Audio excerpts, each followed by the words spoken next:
Welcome to the Steve Stine Guitar Podcast, brought to you by guitar-zoom.com. If you want to improve your guitar playing, keep listening.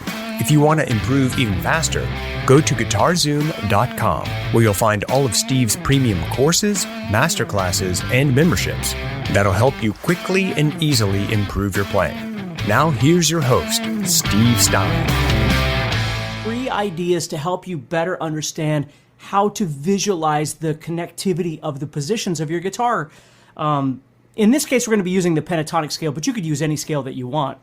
So when I used to teach private lessons a lot, one of the things that I came across a lot with students is people had a really hard time memorizing their fretboard. For instance, if you just took your first position of pentatonic, minor pentatonic in A, for instance. Hey, Aaron, you could take that first position and you could memorize that, but people had a hard time memorizing the other positions and how to see them and how to connect them together. Hey, Narmi, hey, Roger, hey, Ron, hey, everybody. Thank you for being here. And happy Christmas week, or Hanukkah week, or whatever it is for you. Happy holidays and Christmas and Hanukkah and everything else. Okay, Pat, Senior, Crispy, Austin, thank you, everybody. All right, so what we're doing here is we're talking about 3 things that you can work on to better be able to visualize your fretboard.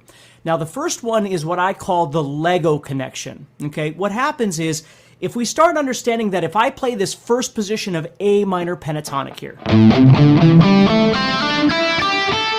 if I just take that, and again, you could apply this to any scale or arpeggio or anything that you're doing. I'm just going to keep this nice and easy, okay?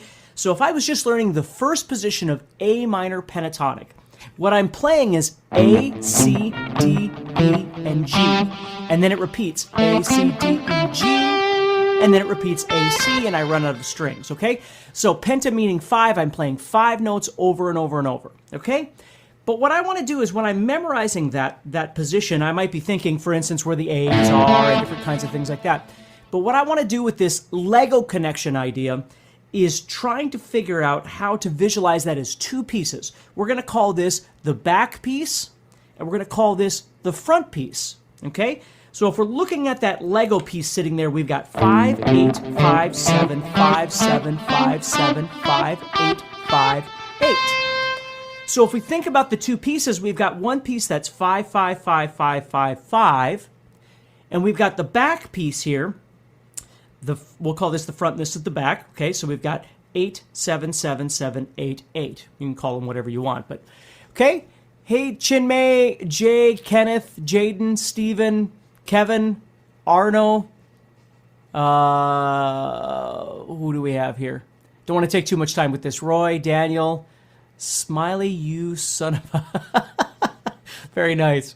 Frank, awesome. So we have lots of people here. Thank you so much for being here. So if we think about those 2 pieces of this one thing, okay, we think about again, whatever you want to call this. I'm calling this the back side, and this is the front piece, or the back piece and the front piece, okay? So I've got 5s, and I've got 8, 7, 7, 7, 8, 8. So when I play this one position, it actually consists of 2 pieces, because when I learn the second position, I've got 8, 10, 7, 10, 7, 10, 7, 9, 8, 10, 8, 10.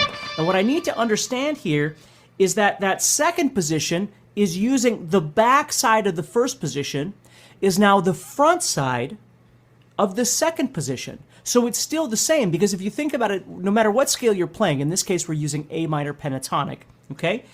I'm playing the same notes over and over and over. I have to play A, C, D, E, and G. No matter where I go on the guitar, I'm not all of a sudden going to have an F sharp or something. If I'm playing A minor pentatonic, my notes are A, C, D, E, and G. Okay? Over and over and over. So as I start moving up, if I think about this as Lego pieces, they're merely snapping together on top of each other.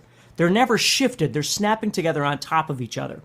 So as I'm playing the second position, I now have 8, 10. I'm going to turn this off for a second so I don't have any delay. So 8, 10, 7, 10, 7, 10, 7, 9, 8, 10, 8, 10. So I'm still using that thread or membrane of 8, 7, 7, 7, 8, 8. That still exists right there. But now I've got this new backside, if you will, right? Front and back here, which is 10, 10, 10, 9, 10, 10. So if I start trying to visualize those and how they click together, okay, and I keep going, instead of just seeing them all as independent pieces, if I start trying to learn to see how they connect together with that membrane in the center, right? And I'm going to use that. Now, this is the second tip to this, and we're going to talk about this twofold. But what I did was I just jumped out on the internet and I downloaded a chart. So this is a fretboard chart right here. When I was in high school, whenever I was in my study halls and things like that, what I would do, because I didn't have my guitar with me, is I would take these to study hall and I would practice writing down right here, okay? I would write down what I wanted to study. So for instance, right here, what I've written are the two positions. You probably can't see it very well, but I've written the two positions that I just played you of A minor pentatonic, and then I circled the roots. I circled the A's. Okay? And what I would do in study hall is I would sit and I would study that. I would just look at it and I would visualize all the different ways I could move in and out and back and forth in those positions. And then when I would get home and I would practice, what I would do is I would set this up, for instance, on my music stand or whatever, and I would look at it. So as I'm practicing, and again, I'm not jamming to any music or anything, I'm just practicing. As I would look at this, I would start visualizing how I could slide in and out of each one of these positions. And of course, I only wrote two positions because that's what I'm showing you for today, but you could do that with any positions that you want. So step number one is learning to see each one of your positions as a Lego piece with a backside and a front side, and then how it connects to the second position. And when you connect to that second position, they're actually using the same thread or membrane in between. And then maybe you move to the third position and you see the same thing between the second and the third and the fourth position, and you see that same thing again. And you just keep trying to visualize that as you go across the guitar. If you're enjoying this episode and you'd like to support the podcast, go to guitar-Zoom.com and consider becoming a premium member. There are 3 memberships to choose from. VIP, which gives you instant access to a library of short but powerful courses as well as new bite-sized lessons each month. There's also Play Songs that gives you step-by-step lessons so you can learn to play your favorite songs fast. And finally, there's Masterclass, university-level training on everything from soloing to music theory, from blues to home recording. For more info about these memberships and all the premium courses available to you, go to guitarzoom.com. Now back to the podcast. Now, you don't need to be in any hurry with this, but I think the one thing people get wrong a lot is that we tend to think that practice only occurs when we have the guitar in our hand. Now, there's no doubt that when the guitars are in hand, that's when the physical aspect of playing is. But we can do this anytime we have some spare time, even if our guitar isn't around. We can do this when we're at work or when we're traveling or something like that. I can sit and I can study this and visualize it and absorb the concept in my head without having to have the guitar around. I just can't actually practice the physical application without the guitar, of course. But if that kind of makes sense, that's what I want you to start thinking about. Number one is the connection of the Lego pieces across the fretboard. The second thing is practicing by visualization, not with your guitar in hand necessarily, but understanding that you can practice any time when you have this available, okay? So I used to do a lot of practicing in school when I had extra time. I would just sit and I would just study things. I would just look at them. So when I got home and I looked at my guitar, what I was really doing is visualizing this thing slapped on top of my guitar, right? So what the crowd really wants to know is how long you've been growing your hair. My entire life. Thank you, Jay. Thank you, Kitty Pie. Thank you, Paraz. Thank you, Pat. Let's see. What are the notes chosen for a given pentatonic scale? If A minor starts A to C, why is B skipped? Well, that's a theory thing, and we don't have time to get into that, Pat, today, but we certainly could look at that at some point in the future. Today, we're just focusing on visualization of the fretboard, okay? Otherwise, we get off on a tangent. Okay, so the third thing I want to talk to you about, which I always thought was really cool once I started thinking about it, is that if you were to visualize your entire fretboard, let's say you're visualizing A minor pentatonic, and you've visualized, for instance, from A right here, our first position, and our second position, and our third position, and our fourth position, and our fifth position, right? Well, that fifth position, which exists right below the first position, right? We know there's octaves here. So the 5th fret and the 17th fret are an octave. So the 5th position actually exists underneath here. And of course, the 4th position exists underneath there. So we have room to work underneath here too. We just work until we run out of frets, right?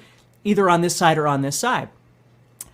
But if we wanted to play in another key, let's say we wanted to play in B minor pentatonic instead of A minor pentatonic, well, then we have to shift everything up. So if you think about the guitar and the fretboard as almost like a treadmill on a guitar, and what you're really doing is you're just moving it like this, okay? So when you want to be in B, you're pulling everything up this way. And some of the stuff on the top here is going to fall off like a treadmill, and it's going to come around this side, and now it's going to be down here, okay? So as we keep moving to a different key, right? We move to the key of C then. So we shift this up a little bit. Everything stays intact. All of these Lego pieces stay intact all the way. It's just that some of it is going to fall off the top side, and then it's going to come around the bottom side as we keep moving up, okay? Or, of course, if we had to move back to G, we would do the treadmill the other direction. Some would fall off this side and come back around to this side. So the most important thing to understand is no matter what key you're in, whether you're in, A minor pentatonic or B minor pentatonic or D minor pentatonic, the connectivity of all of those Lego pieces stays the same the entire time. It's just there's a limitation of how many frets you have on the guitar, so some of the stuff is going to fall off and come back around the other side, and vice versa, okay? So if you think about those three things, the connectivity of one position or one box or whatever you like to call it to the second one with that membrane in between, understanding that they're just Lego pieces that click together.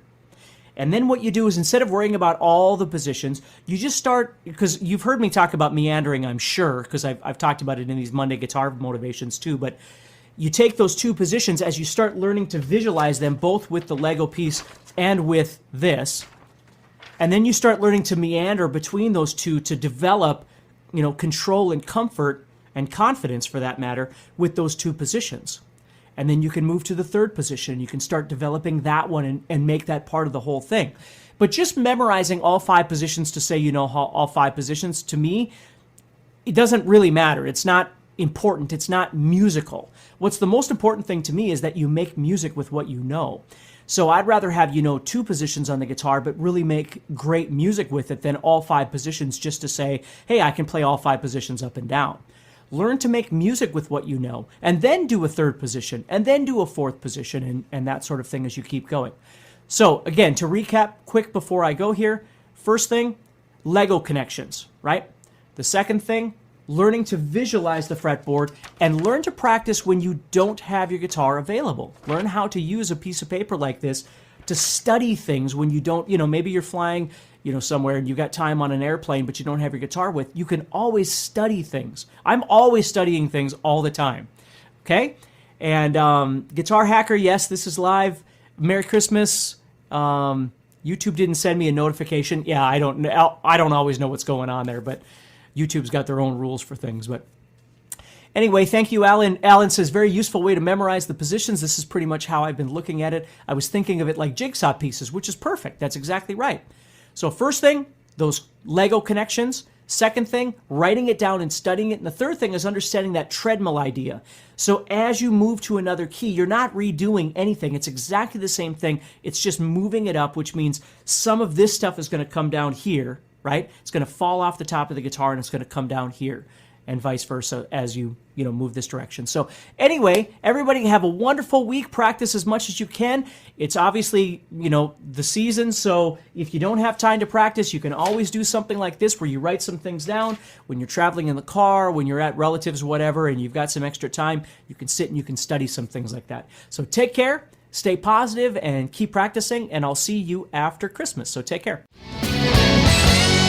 Next time on the Steve Stine Guitar Podcast, I'm going to be talking about a riff, and it's nothing fancy. We're just talking about a Whole Lot of Love by Led Zeppelin today. And the reason I want to talk about this, maybe you know this, maybe it's an old song for you, maybe you've played it 1,000 times, but that isn't the case for everybody.